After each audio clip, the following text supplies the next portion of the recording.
Hey everyone, welcome back for a little TLC. So as you all know, I did take a break last week. I'm actually experienced death in my family, and so I needed to take some time to grieve myself, sort of process, and also be there to support the rest of my family as we celebrated the life of my aunt.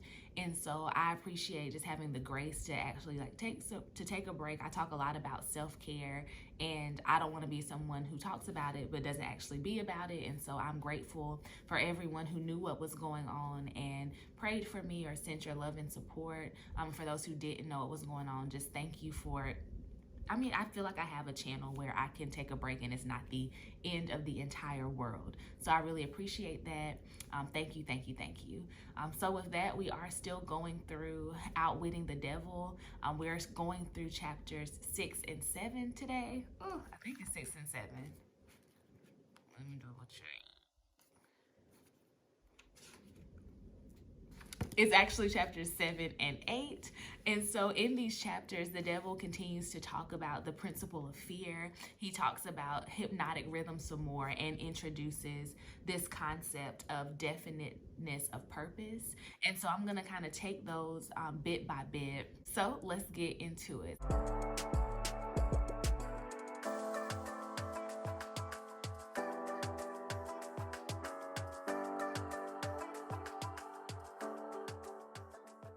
For these chapters, chapter 7 and 8, there were a few things that I wanted to highlight. One is, again, the devil talks about the use of fear, and so I'm going to talk about that and specifically highlight the church's role in the devil using fear.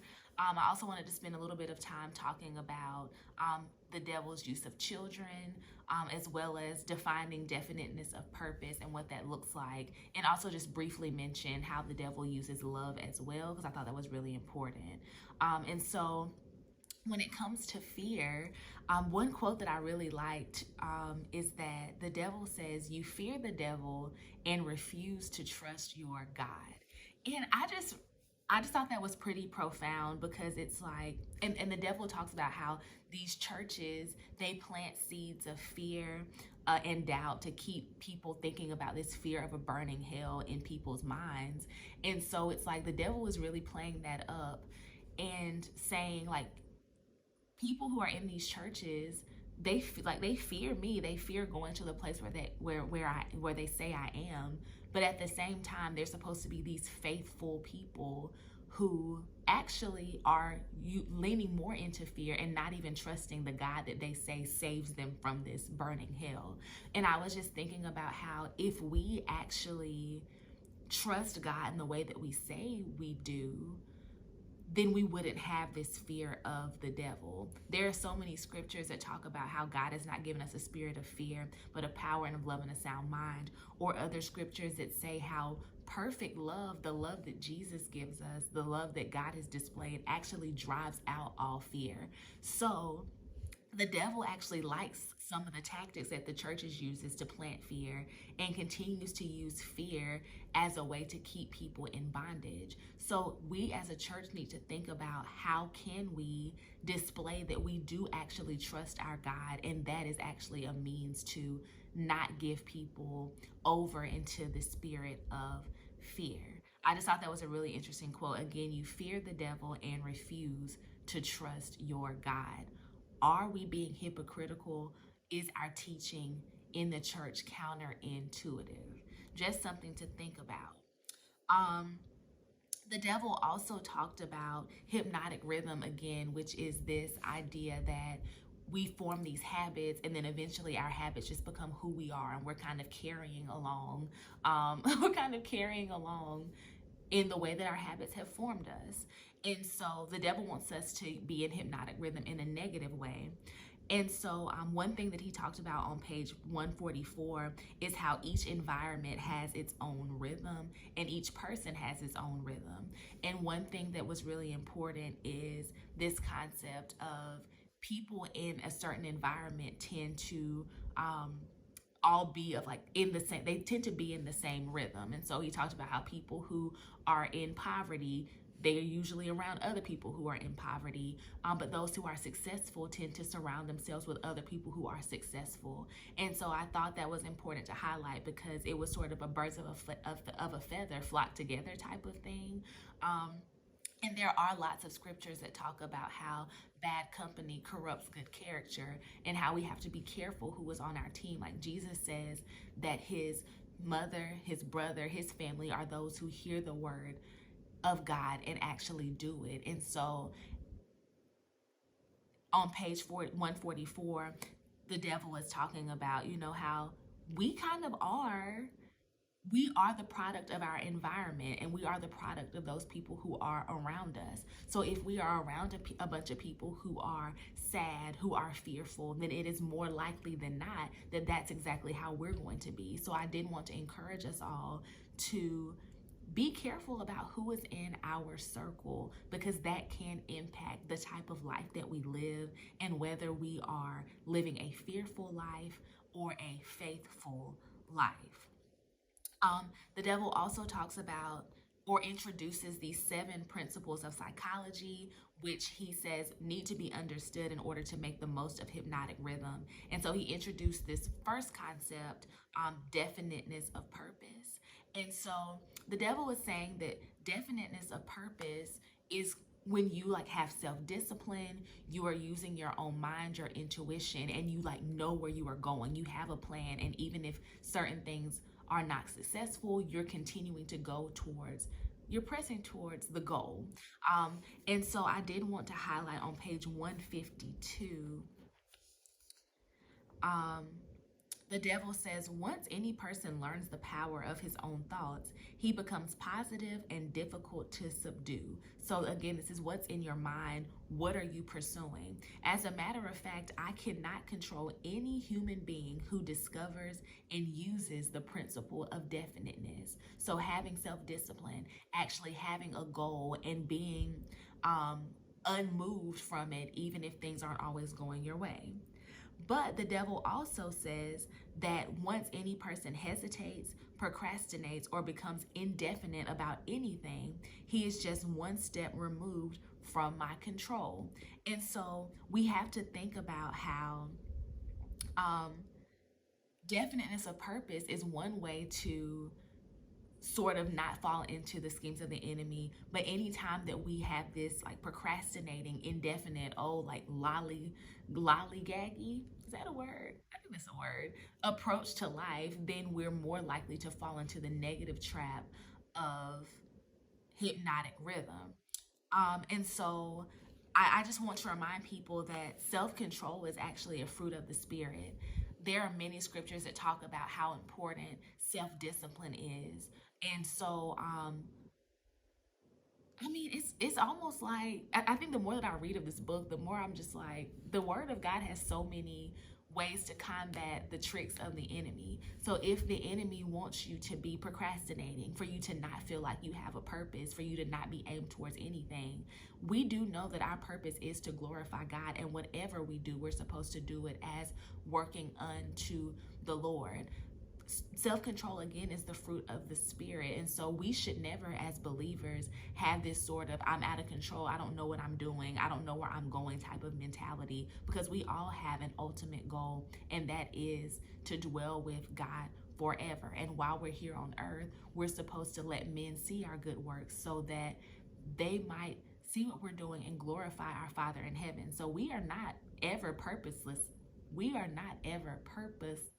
We should not be operating in a spirit of purposelessness, because we do have a definite purpose, and we are called to live disciplined, self-controlled lives.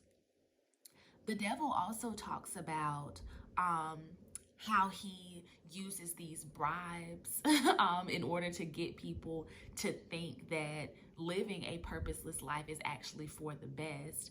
And so another area that he talked about people not having control in, and that can kind of cause them to go all astray, is actually the concept of love. And so the devil says on page 154, give me control over a person's fears and tell me what he loves most, and you may as well mark that person down as my slave. Both love and fear are emotional forces of such stupendous potency that either may completely set aside the power of will and the power of reason. Without will and reason, there is nothing left to support definiteness of purpose. And so, um, and so I just wanted to highlight that because not only is fear something that the devil uses, but love is also something that the devil uses in order to get people to just set aside all of their will and reasoning. And I think that love can definitely be perverted. Love, people say, it's a heck of a drug.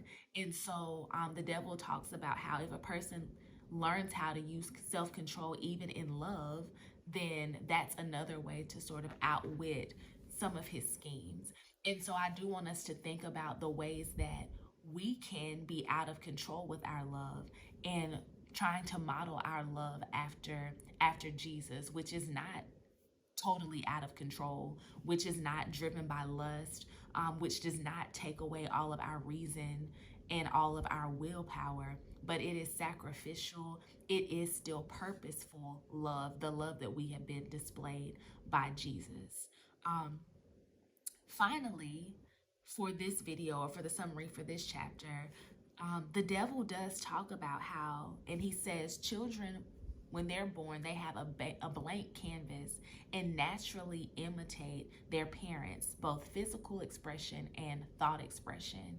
And the devil starts talking about how for him, the earlier he can instill these concepts of fear, these concepts of purposelessness in children, the better it is.